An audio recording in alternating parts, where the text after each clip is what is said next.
Hello, ladies and gentlemen.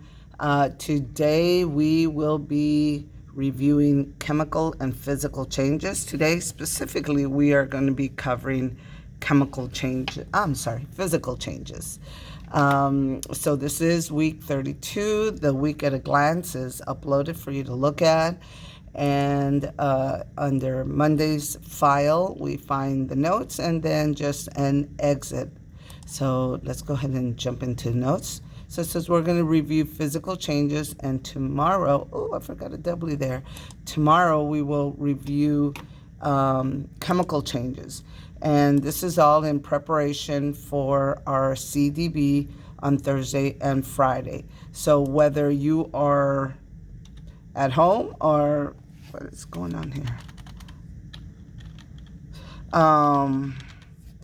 At home or in person in school, you must take the CDB. So we're going to review the notes, and then you'll go on to do the one exit question.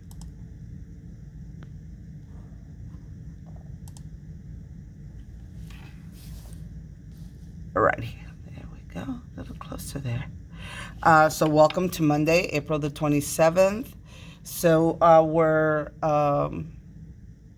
TEK for the week is 7.6a. It says you have to be able to distinguish, to tell the difference between the physical and chemical changes in matter. So we just talked a little bit about this when we talked about weathering, erosion, and deposition. We said weathering, the part where rocks get broken down, can be either physical or chemical. They can be broken down either way, physically, like you hit it with a rock with a hammer, or it falls from a landslide and breaks, or chemically, as in acid rain falling from the sky and weathering down rocks, or weathering down rock statues, that kind of thing.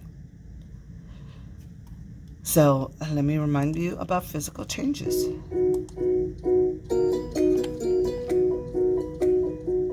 Matter is the physical substance that is all around us. It comes in varied forms, from the ground beneath our feet to the air we breathe, to the blood that flows through our veins. Matter can take on a variety of physical characteristics. It can exist as a solid, liquid, or gas. Physical changes occur in matter that can cause it to change its form or physical appearance.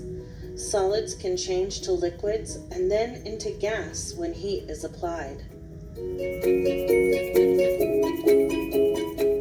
When cooled, gas can turn to liquid, and liquid can turn to solid. It can change color, shape, and undergo a variety of other changes in appearance when physical change occurs. For example, ice takes the form of crystals which bind together, forming hard, solid blocks. But when heat is applied and physical change occurs, its appearance changes to smooth, movable liquid form that takes the shape of whatever contains it. A carbonated beverage, too, can change in appearance dramatically when physical change occurs. Shake up a can of root beer, and you'll see it change from a bubbly liquid to an explosive, foamy, gaseous mess. A physical change involves changes to matter that can be observed, but do not change the identity of the substances. In other words, the atoms are not rearranged, they just change in state. In both of our examples, the physical appearance of matter changed, but the substances still remained the same. Examples of physical change can be seen all around us. What physical changes will you observe today?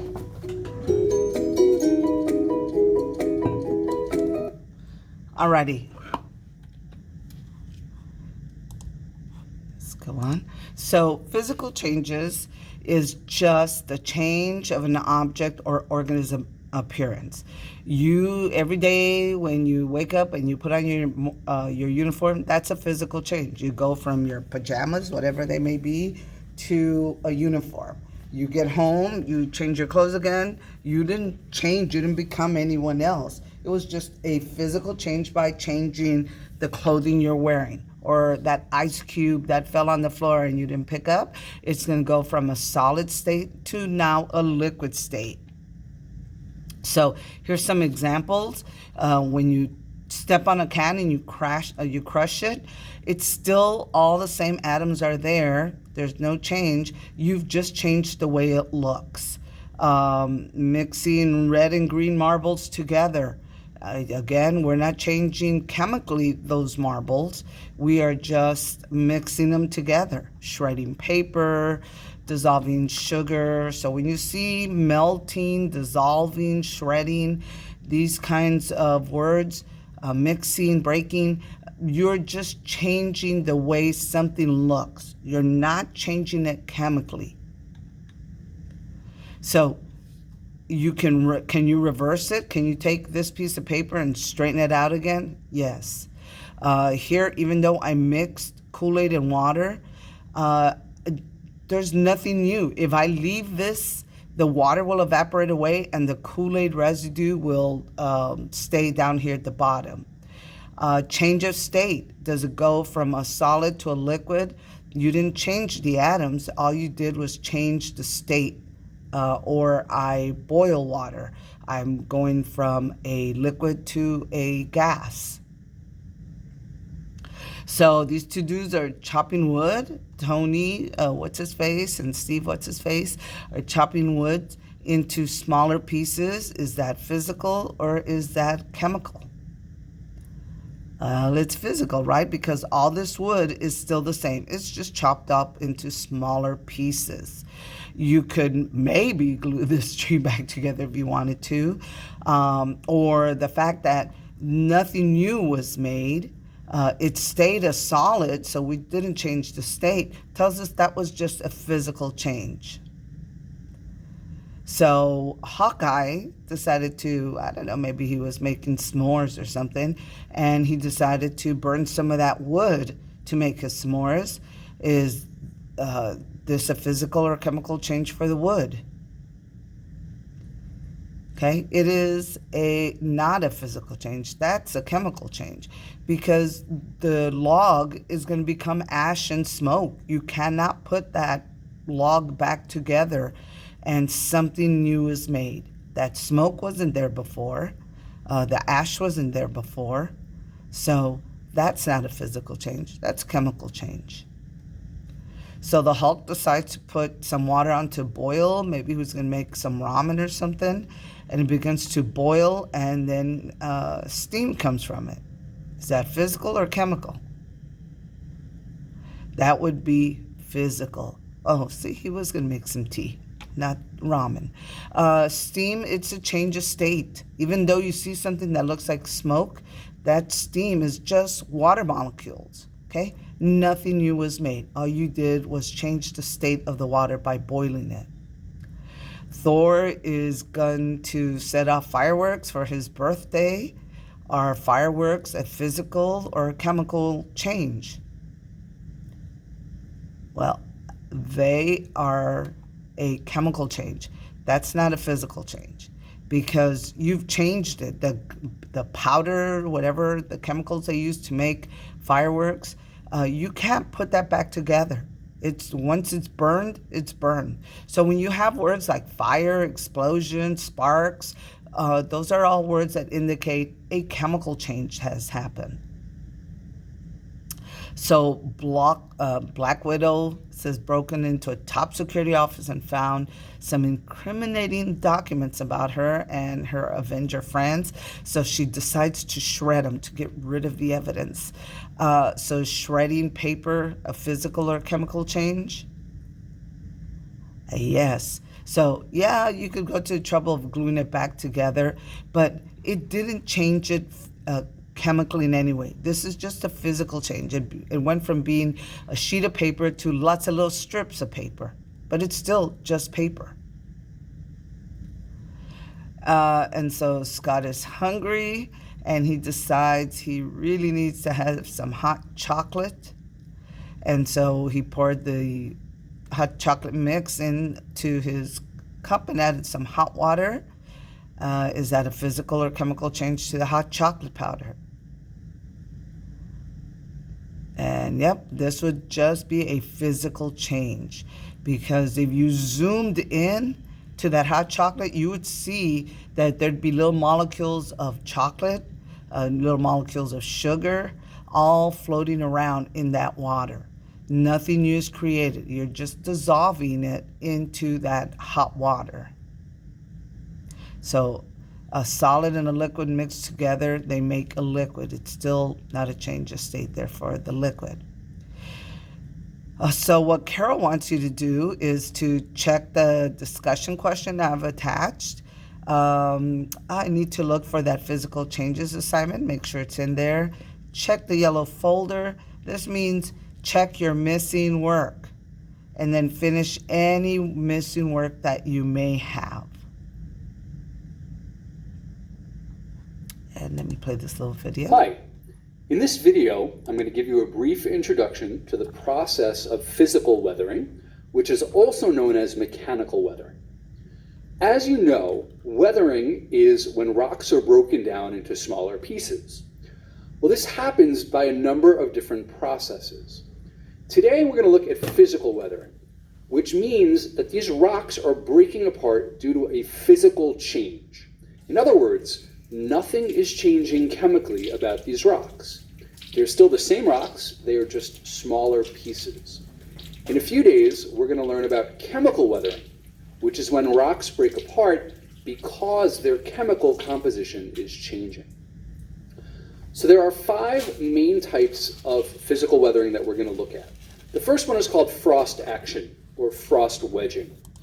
So guys, I'm going to include a little bit of this movie really until the announcements start here in school. But I'm playing this again because we just covered this, and I want you to see how physical chemical changes are applicable to so many things on our planet, including what we just talked about, rock. So this is just talk a little bit more about that. And I'm only going to record this until the announcements start up. Here we go.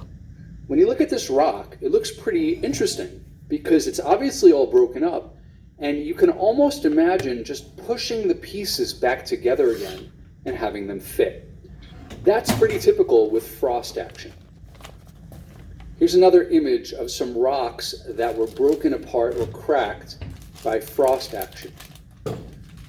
The way this process works is that when it rains or snows, water will get into little tiny cracks or joints within a rock. If it's the winter time and the temperature drops below freezing, the water then freezes. We know from our earlier study of density that when you freeze water, it expands, making it less dense. So when the water freezes and turns into ice, it expands and it breaks apart the rock from the water that was in these cracks. In order for frost wedging to happen, or frost action to happen, you need to have 3 things. You need to have water, you need to have a crack or opening in a rock, and you need to have a repeated series of freezing and thawing events. In other words, the temperature has to drop below freezing, and then it has to go above freezing, and then below freezing and above freezing. In New York, frost action is quite common. We see this happening every winter. Here's another image showing the process of water went in the cracks, the water froze and expanded and broke apart the rocks. These pieces are falling off of this rock face. The same thing happens when you put a can of soda in the freezer. Right? When water, soda is mainly water, when water expands, or when water freezes rather, it expands, and it actually will burst right through a can. That's how powerful it is. This picture was taken at the Bronx Zoo. All over Westchester County and all over Manhattan and New York City and the Bronx, you can see evidence of frost action. This picture was also from the Bronx in the New York Botanical Gardens. And you can see this clean cut here means that this was once connected and water got in the crack, and froze, and it expanded and broke this piece off. All of the rocks, all of the debris at the bottom of this cliff most likely was caused by frost action, when rainwater got into little cracks along the face of the cliff, and then the water froze. In New York, we also see evidence of frost action in the wintertime, when potholes form. Potholes form in the same process. Basically, water gets into little cracks in the road, and then at night, when the temperature drops below freezing, the water freezes and expands, and it basically weakens the asphalt, the pavement, and when cars drive over it, it breaks apart, and you get potholes. Okay, so that's the first type of physical or mechanical weather. The second type is called biological weathering, and we know that biology refers to life. So biological weathering is when rocks break apart due to living things. I'm sure you've seen trees that are growing out of rocks. Well, the roots of a tree actually can break apart rocks. These trees that are growing on this cliff are slowly breaking the rocks apart. If you enjoy rock climbing, this ends up being great for you because it gives you the surfaces needed in order to climb. You've probably seen in New York City, you've probably seen trees that are breaking apart the sidewalk. So the roots of trees are very, very strong. You may have even seen grass growing out of your driveway or grass growing right up through the sidewalk. It's amazing to think that a blade of grass can actually break apart cement or rocks. And of course, we know when we play rock, paper, scissors, well, this picture shows you how paper beats rock. Now, biological weathering would also include living things. So any organisms that dig underground are agents of biological weathering. So whether it's a dog digging or meerkats or even worms, worms actually eat rock. So they break it apart. And of course, people, we are agents of biological weathering. If you've ever thrown a rock, if you've ever kicked a rock, if you've ever moved a rock. So I am going to stop here as far as recording this, but I may decide to play it, the whole video once class has started, and I'm going to check, and we ended at 5 minutes and 43 seconds.